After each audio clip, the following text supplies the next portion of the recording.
Hey everybody, welcome to our channel Living in Richmond, Virginia, where we show you exactly what it's like to live, work, eat, and play right here in our VA. In this video, I'm going to show you 4 neighborhoods in Midlothian where you can find 2,500 square foot homes for under $500,000. And I'm going to tell you a little bit about Midlothian and the nearby amenities. You're going to see a wide range of homes within these neighborhoods with houses from the 80s all the way to newer construction from a few years ago. So be sure to watch this whole video because I am certain there'll be one that you love. If this is your first time to our channel, welcome. I'm Taylor Jefferson, and my wife Sarah and I own and operate Jefferson Grove Real Estate. We are your Richmond relocation experts. We've helped families from all over the world relocate to Richmond, and if you're thinking about doing the same, be sure to download our free and updated Richmond Relocation Guide. It's full of useful information all about Richmond and the surrounding areas. The link is on our banner image and in the comments below. Our channel is your one-stop shop for all things RVA. We have over 80 videos featuring neighborhood tours, fun things to do around Richmond, relocation tips, pros and cons list, and lots more coming up. So be sure to subscribe so you don't miss out on our future videos.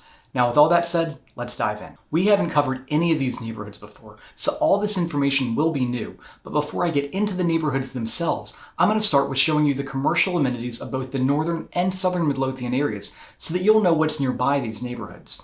If you're already familiar with the Midlothian area, skip ahead to the next chapter, but if you aren't familiar, stay tuned. The northern commercial bubble in Midlothian consists of Midlothian Turnpike and the Robius Road and Huguenot Road intersection. Starting in the west, near Highway 288, you have Westchester Commons, which has a nice movie theater, a Target, tons of restaurants, and a bunch of other shops.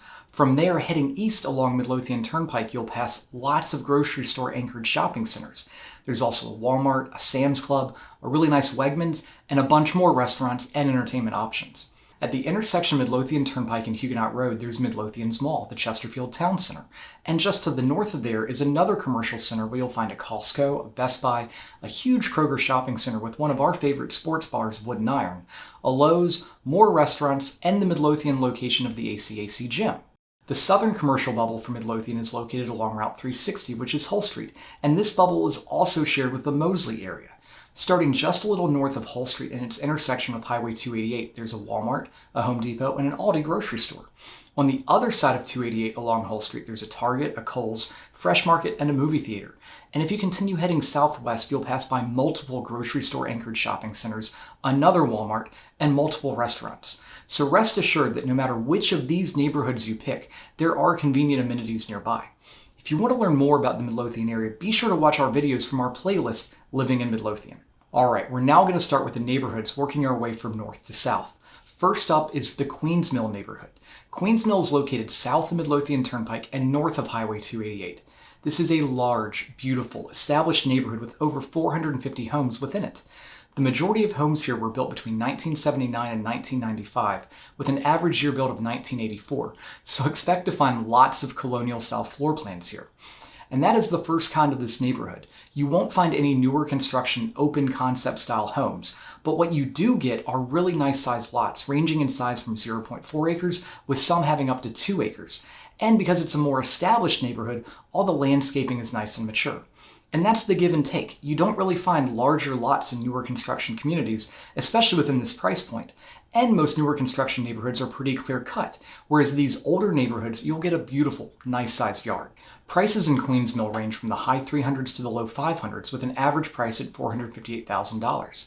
Sizes of the homes range from around 1,800 square feet to under 3,800 square feet, with a neighborhood average just above 2,500 square feet, fitting this video perfectly.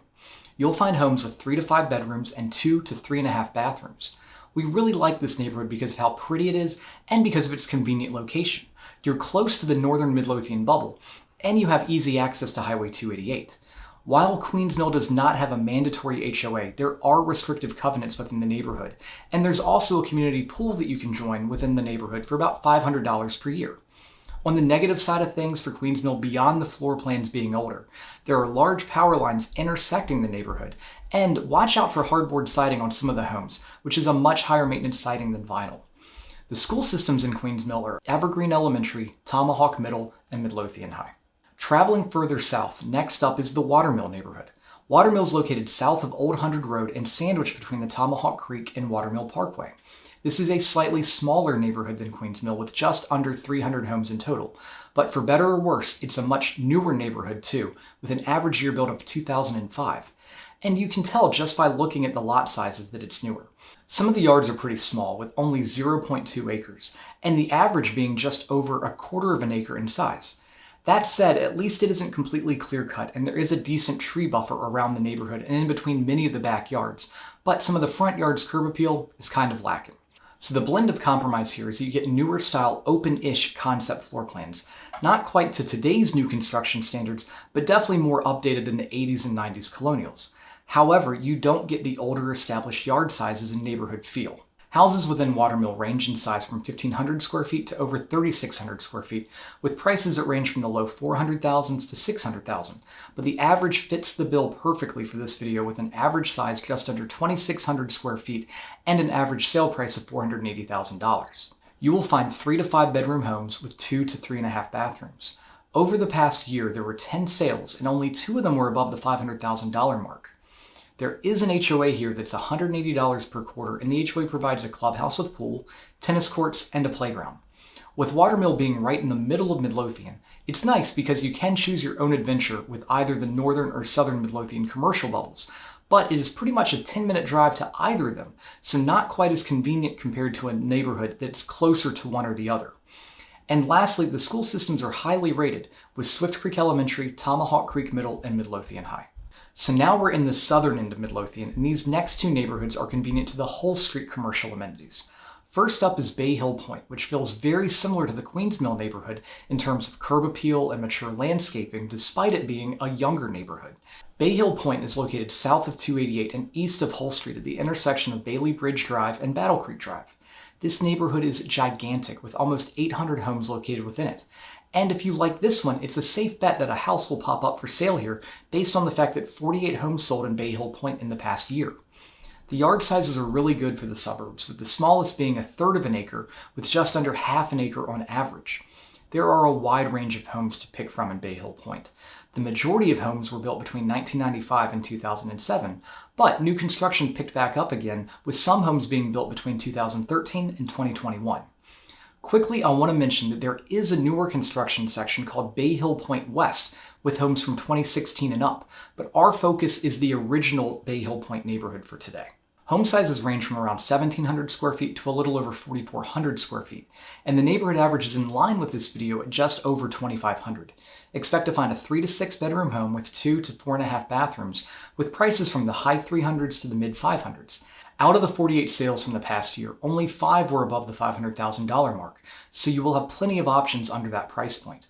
We really like this neighborhood because of the spacing between the neighbors and the curb appeal of the homes. Bayhill Pointe's HOA offers a nice clubhouse and a pool for just $125 per quarter, and you're located very close to the commercial amenities along Hull Street. Lastly, the middle and high school are located just north of the neighborhood, and the elementary school is only 1.2 miles away. But Manchester High School isn't as highly rated as Midlothian High School, so do some research into that if you have children that are in or about to be in high school. The last neighborhood in this video is as far south as you can go in Midlothian, and it's the Collington Neighborhood. It is located south of Spring Run Road and in between Winterpock Road and Springford Parkway. This is the largest and newest neighborhood of the video, with almost 1,000 homes and a year built ranging from 2004 through 2021, with the average year built in 2011. Collington is very convenient to the Hull Street commercial bubble, but traveling outside of the area takes you a little bit longer due to its distance from Highway 288.